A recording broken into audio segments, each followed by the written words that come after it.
Bienvenue. Aujourd'hui, on se penche sur un sujet de santé qui concerne beaucoup d'hommes avec le temps, l'hypertrophie de la prostate.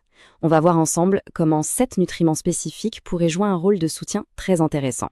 Alors pour commencer, mettons les choses au clair. De quoi parle-t-on exactement?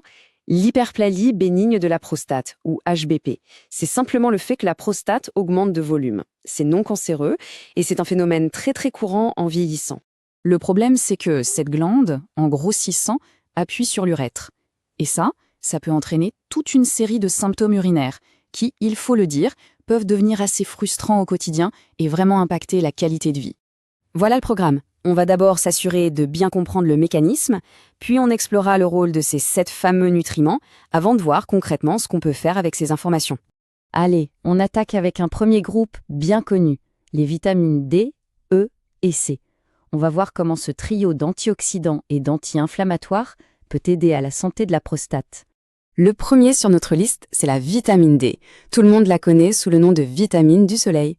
Son rôle ici est double, et c'est ça qui est intéressant. D'une part, elle aide à calmer l'inflammation directement dans la glande.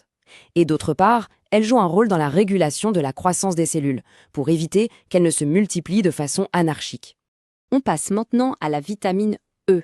C'est une vitamine liposoluble, c'est-à-dire soluble dans les graisses, et elle est surtout connue pour ses très puissantes propriétés antioxydantes.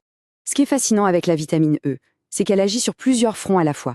Elle combat l'inflammation, bien sûr, elle protège les cellules grâce à son effet antioxydant, mais elle participe aussi à l'équilibre hormonal et pourrait même améliorer la circulation sanguine dans la zone. Parlons maintenant d'une star des vitamines, la vitamine C. On la connaît pour plein de choses, mais voyons ses bénéfices spécifiques dans le cas de l'HBP. Et là, la science est assez claire. Une étude contrôlée a montré un lien direct. Une supplémentation en vitamine C a permis un soulagement significatif des symptômes urinaires. C'est une piste très concrète. Passons à notre deuxième catégorie, les nutriments régulateurs. On va s'intéresser à la vitamine B6 et au zinc, qui sont vraiment essentiels pour l'équilibre hormonal. Quatrième nutriment, donc, la vitamine B6, ou pyridoxine. Elle est impliquée dans énormément de fonctions du corps, mais celle qui nous intéresse tout particulièrement ici, c'est son rôle dans la synthèse des hormones. Là encore, un essai clinique en double aveugle a mis son efficacité en lumière. Le groupe ayant reçu de la vitamine B6 a vu des améliorations nettes, que ce soit sur la taille de la prostate ou sur les symptômes, contrairement au groupe qui a reçu un placebo. Autour du zinc, c'est un minéral essentiel, et ce qui est très parlant, c'est que plusieurs études ont constaté que les hommes qui souffrent d'HPP ont souvent des niveaux de zinc plus bas dans les tissus de leur prostate. C'est une corrélation assez intéressante. Le mécanisme d'action du zinc est assez sophistiqué. Il agit un peu comme un régulateur. D'un côté, il aide à freiner la transformation de la testostérone en DHT, une hormone qui favorise la croissance de la prostate, et de l'autre, il aide le corps à éliminer les vieilles cellules en déclenchant leur mort programmée. On termine notre exploration avec 2 derniers éléments. Un oligo-élément crucial et un remède à base de plantes qui a fait l'objet de nombreuses études. Le 6e nutriment est le sélénium. C'est ce qu'on appelle un oligo-élément. Il agit comme un antioxydant très puissant et il donne aussi un bon coup de main au système immunitaire.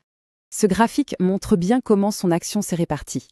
On voit que sa fonction principale, à 40%, c'est la défense antioxydante, mais juste derrière, son rôle dans l'équilibre hormonal est aussi très important.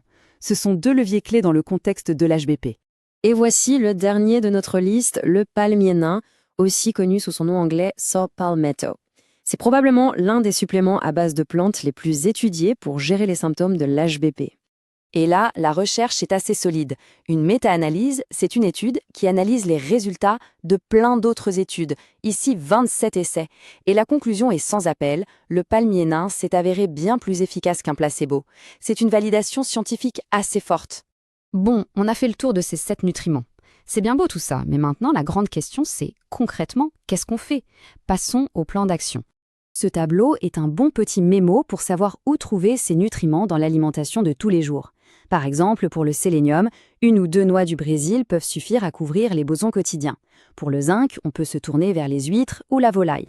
Et on termine avec le point qui est peut-être le plus important de tous. Il faut bien comprendre que tout ce qu'on vient de voir est à but informatif. La nutrition est un outil de soutien extraordinaire, mais elle ne remplace en aucun cas un suivi médical. Surtout, attention à l'automédication. Des doses trop fortes de certains nutriments peuvent être dangereuses. Voilà, on espère que cet exposé aura été éclairant. S'il y a une chose à retenir, c'est que la meilleure approche est d'être proactif pour sa santé, mais toujours en se faisant accompagner par un professionnel. La première étape, c'est d'en parler à son médecin.